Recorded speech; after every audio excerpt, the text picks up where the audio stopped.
انك تكتبها هذاك.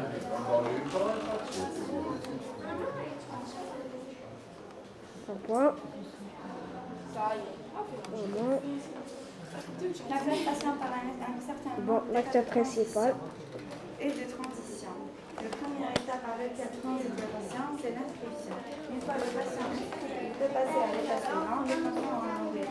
Ou alors, une hospitalisation.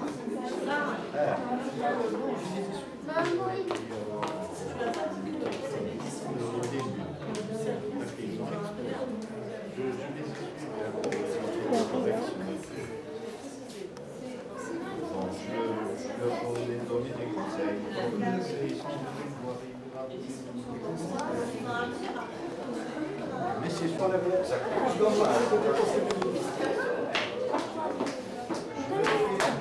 Introduction, la présentation de l'organisme d'accueil, présentation de la structure d'accueil.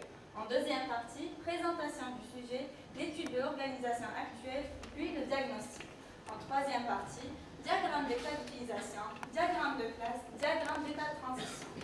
En quatrième partie et en dernier, solution informatique, son implémentation, conclusion et la présentation de l'application. Afin de valider le BTS en informatique de gestion, nous devions effectuer un stage de 6 mois au sein d'une entreprise ou d'une institution qui nous permette la mise en application des connaissances acquises durant nos études. Nous avons déterminé un sujet qui correspondait à un besoin pour le mémoire. Le choix s'est porté sur la proposition d'un système informatique dans le but d'informatiser le dossier patient au sein du service d'orthopédie de l'EHS de Benaïm.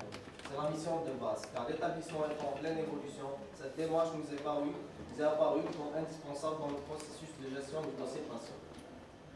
L'objet de notre travail est de mettre en œuvre des moyens permettant de décrire au mieux l'organisation, de repérer les dysfonctionnements et de proposer des solutions d'amélioration afin de mettre à la disposition des personnels soignants des services conformes à leur attente. L'établissement hospitalier spécialisé en appareils locomoteur Benaïm. L'hôpital de Benaïm, construit par la Caisse nationale de sécurité sociale, a ouvert ses portes en 1983 sous l'appellation de Centre de rééducation fonctionnelle et d'appareillage. En 1985, il a été rattaché au ministère de la Santé publique, puis au centre sanitaire de Bélan-Adraïs. En 1986, il faisait partie du CHU de Bouissous. L'hôpital de Benaïm est autonome depuis le 1er janvier 1998, date où il a été érigé en EHS. Sa mission principale est la prise en charge de l'appareil locomoteur. L'hôpital de Benaïm possède 7 services dans l'orthopédie, rééducation fonctionnelle, rhumatologie, neurologie, laboratoire, radiologie et l'acupuncture. L'organigramme administratif de l'hôpital est représenté par le schéma suivant. Au sommet de la pyramide, nous avons la direction générale, assistée de près par le secrétariat de direction, le bureau de communication, le bureau d'ordre général. Le second niveau, nous avons les différentes sous-directions, à savoir celle des affaires économiques, de l'administration et des moyens, des activités de santé. Chacune des sous-directions est subdivisée en 2 ou 3 bureaux. Présentation de la structure d'accueil, service d'orthopédie. Ce service regroupe 167 fonctionnaires représentés en professeurs, maîtres assistants, médecins spécialistes, résidents, paramédicaux, agents d'administration, techniciens. Dont les missions principales sont le traitement traumatisme osseux, articulaire et l'inflammation, les traitements d'anomalies de la colonne vertébrale, pathologie de la main et du pied, en faisant appel à des techniques médicales et chirurgicales. Le service d'orthopédie est sous la responsabilité hiérarchique d'un professeur chef de service assisté par des maîtres assistants qui sont chefs d'unité au nombre de 3, qui eux-mêmes sont assistés par un surveillant médical général, lequel a sous sa responsabilité des surveillants médicaux. Dossier patient, appelé également dossier médical, est une obligation réglementaire du Code de la santé qui prévoit un dossier médical pour chaque patient. Le dossier médical est l'élément central du système d'information hospitalier. Il constitue un outil pour les pratiques professionnelles, il contribue à la facturation et c'est un élément au service du patient, du corps médical, du management des établissements, de la formation et de la recherche médicale. Nous nous sommes intéressés aux 2 points suivants. Service du patient, service du corps médical. Service du patient. Il participe à la qualité et la sécurité des soins. Il constitue la principale source d'information. Service du corps médical, c'est l'outil d'information, de communication, de coordination et la continuité du soin. Nous avons recensé différents problèmes à savoir Absence d'outils de traçabilité du patient, difficulté de retrouver le dossier d'un patient, difficulté à retrouver les antécédents du patient si celui-ci a déjà séjourné à l'hôpital dans le service d'orthopédie, temps d'accès à l'information médicale très lente pour les médecins, confidentialité des informations du patient inexistant. destruction du dossier patient limité à 10 ans, Les objectifs projetés à travers notre étude sont concevoir un dossier médical personnel, patient virtuel et partagé, sécuriser le dossier médical par un système d'accès individualisé et hiérarchisé pour chaque catégorie d'intervenants, afin de garantir la confidentialité de l'information patient, permettre au bureau des entrées de s'informer sur les actes administrés et en établir les prix, sauvegarder les données d'un dossier d'une manière permanente. codifier chaque document concernant le patient, Le parcours d'une personne qui a des besoins de santé est une trajectoire composée d'étapes qui varient selon son état médical, qui va représenter sur ce schéma. À l'arrivée du patient, deux cas de figure se présentent. Ancien se présentant avec des rendez-vous ou des soins ou une consultation. Nouveau, il est accueilli au niveau de l'accueil. Si c'est un cas urgent, il sera orienté aux urgences. Si c'est un autre cas, il se verra attribuer un rendez-vous ou une consultation. L'étude de l'organisation actuelle nous a permis de relever certaines carences qui sont Un nouveau dossier médical patient pour chaque type de diagnostic.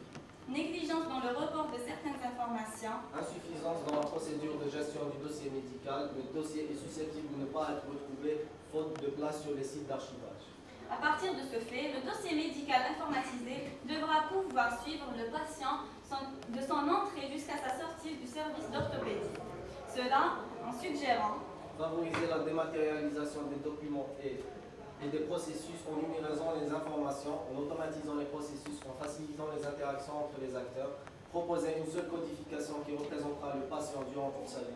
Créer un seul dossier médical patient pour chaque malade dans le service. Nous passons à la partie conception où nous allons voir et présenter les différents diagrammes en commençant par le diagramme de contexte. Ce diagramme représente les 7 acteurs qui interagissent avec notre système, à savoir les professeurs, le surveillant général, les chefs d'unité, les médecins, les infirmiers, les agents d'accueil et le bureau des enfants.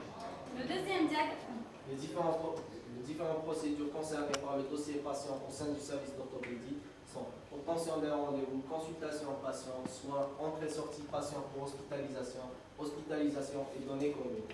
Le deuxième diagramme que nous allons présenter est le diagramme de cas d'utilisation. Nous avons choisi comme package enregistrement entrée-sortie patient qui a 7 use cases, un acteur principal et 2 acteurs secondaires. Nous allons décrire le use case création fiche navette qui étend consultation liste des hospitalisations.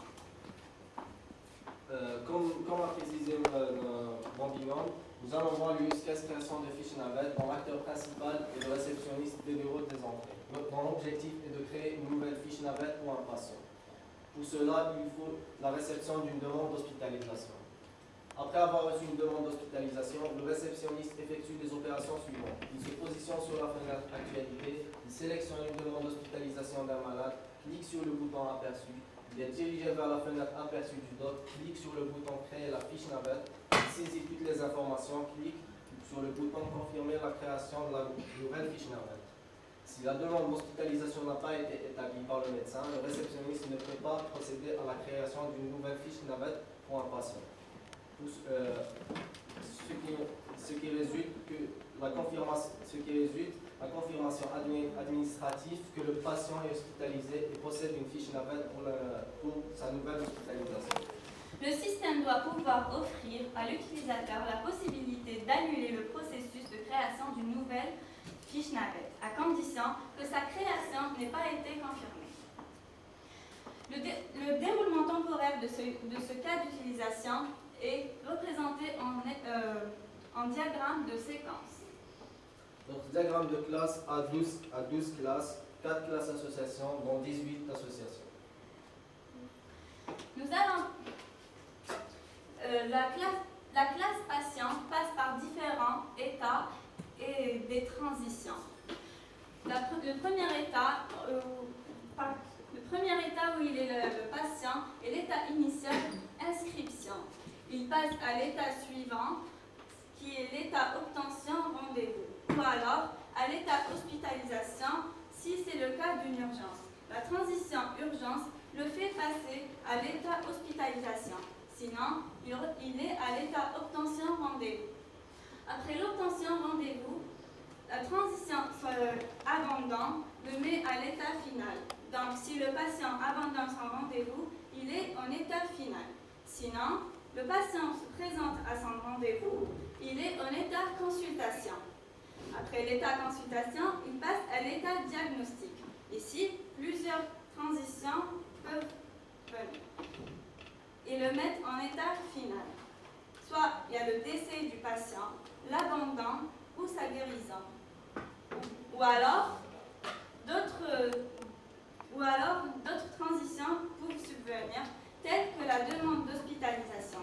Si celle-là, elle est accordée, il passe après la transition à l'état hospitalisation. Si elle lui a été refusée, il passe à l'état consultation. Dans cette partie, nous allons mettre en avant l'environnement et l'architecture du système et les différentes technologies utilisées. Comme le schéma le présente, nous avons ici les différents clients. Nous avons les deux serveurs, le serveur maître et le serveur esclave, ainsi qu'une imprimante réseau qui sera en gros des archives, le tout relié à un switch. Nous avons prévu un point d'accès pour les clients utilisant le réseau sans fil tel que le professeur. Nous avons aussi prévu un routeur pour interconnecter notre réseau à d'autres réseaux de l'hôpital, à savoir d'autres services. Pour ce qui est de la configuration, le logiciel